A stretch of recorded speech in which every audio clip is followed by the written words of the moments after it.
Over 20 years ago, I coined the expression think big, and it's been a part of my life ever since. It's also come true. I became an even bigger success after I said it than I was before. And that's one reason I think it's an important way to think. It obviously works, and that's what I'm going to talk about today. What I said exactly in my first book, The Art of the Deal, is as follows. I like thinking big. I always have. To me, it's very simple. If you're going to be thinking anyway, you might as well think big. That book was a bestseller, and it's considered a business classic at this point. But I never thought those words would become bestsellers in their own right. It's an interesting point that I'm famous for two very short statements. Think big and you're fired. But let's stick to the first one for today. And I'd suggest strongly that you pay attention so that you won't have to hear the second one. Thinking big starts with the details and grows from there. Because I'm a builder, I'm very aware of the importance of having a good foundation. You can't take chances in construction. You can't be haphazard and say, well, maybe this will work, maybe it won't, so let's try it and find out. Because a lot of people will be at risk. I have to know if something will work or not. Every inch has to be accounted for. In other words, thinking big starts with being thorough. So number one, be thorough. Don't count on happenstance to get you anywhere because it won't. Number two, get a momentum going and keep your momentum going. You have to have big ideas, but you've got to have the energy to get them done, which can sometimes take a long time. If you don't have momentum, you will not have what it takes to get the job done. Patience alone isn't enough. I have a lawyer friend who used to refer to me as the reverse tornado who builds everything in his path. I always like that because it implies a lot of energy and a lot of momentum. And that's exactly what it takes to get anything done. So keep your momentum going. Number three, stay focused. You have to stay focused. The minute you lose focus, you will also be losing your momentum. They go together, and you will accomplish a lot more, even amazing things, if you make sure you keep these two things working together for you. I've seen very talented people literally go down the drain because they couldn't seem to keep their focus long enough to get anything done. In this day of multitasking, that can be a real challenge, but it's absolutely necessary. Ask yourself this question: what should I be thinking about right now? That simple question can restore your focus in no time at all. And your answer right now should be listening to Donald Trump. Number four, look at the solution, not the problem. This is very important if you ever want to learn to think big. And here's why. No matter what you do, you're bound to run into problems. It's just part of life, a part of business, a part of anything worth doing.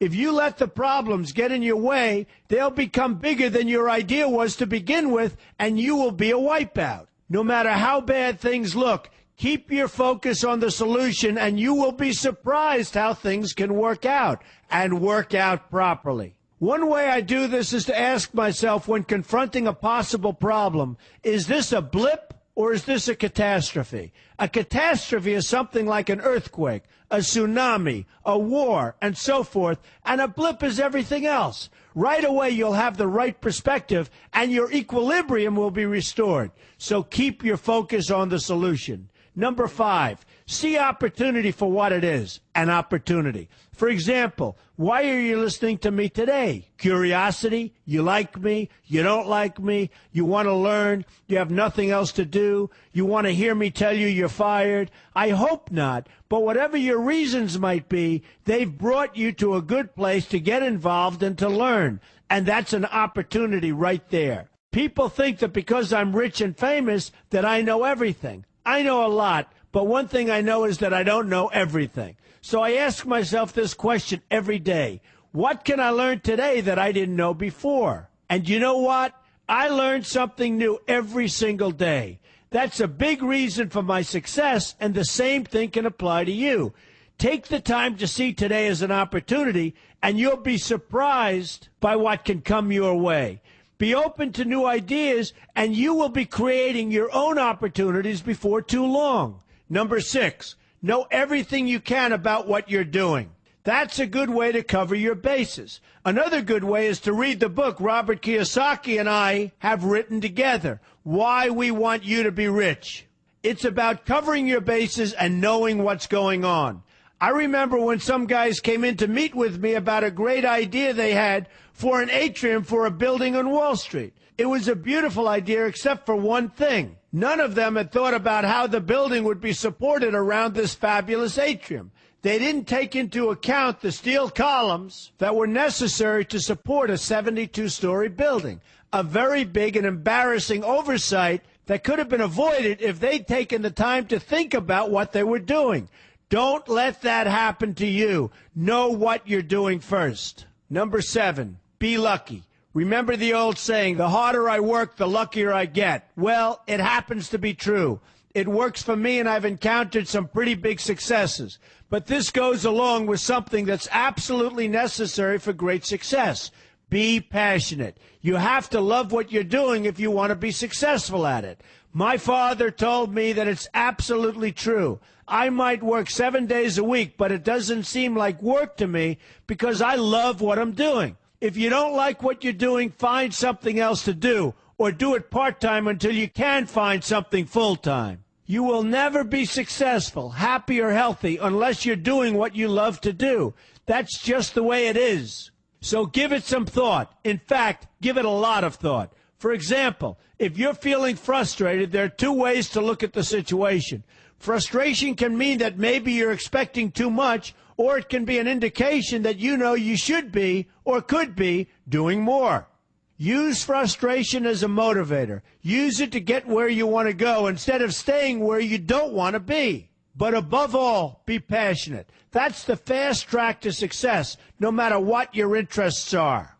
Number 8, see yourself as victorious. That can zap negativity immediately and put a positive spin on problems. I've gotten to the point where I see problems as challenges that I'll enjoy meeting and dealing with. My point here is that no matter what you do, you will encounter problems. Why not see them as challenges instead and know that you are more capable of dealing with them? That's positive thinking with a realistic slant. When I go into negotiations, I keep an open mind to what may happen. But I can tell you that there's already a done deal attitude on my part. I've already thought the process through to the extent that I know everything will be better off if they agree with what I've come up with because I've taken both sides into account. I enter the situation with a victorious attitude, and I've had enough victories to know that this attitude works. Use it. Number 9, be smart. Know that you have something unique to offer because you do use the tools that are provided for you and remain open to new ideas. That's being smart. That's also where innovation comes from. Being smart means you know how to use what you've got. That doesn't mean there's nothing left to learn, but it means that you will have the ability to learn and move forward with success. And success is very important. Success is what you want. Just be successful. Believe me, you'll be happier. I know people who have had very few real advantages in life, and yet they've managed to become giant successes. They figured out how to use what they had, not to dwell on what they didn't have. I'm convinced that everyone has something useful to offer, and if you apply yourself diligently, you'll find that you have what it takes to succeed, and you're going to be a lot happier for it. Number 10, above all, never give up. Never, never, never give up. The only time you will be a failure is if you quit trying. Only losers quit. The biggest losers in the world are quitters. Winners keep on going. So whatever you do, never give up. My father always used to harp, never give up, son, never give up. Don't ever quit. I never want to see you give up or quit. Well, my father was a smart guy, and I listened to him.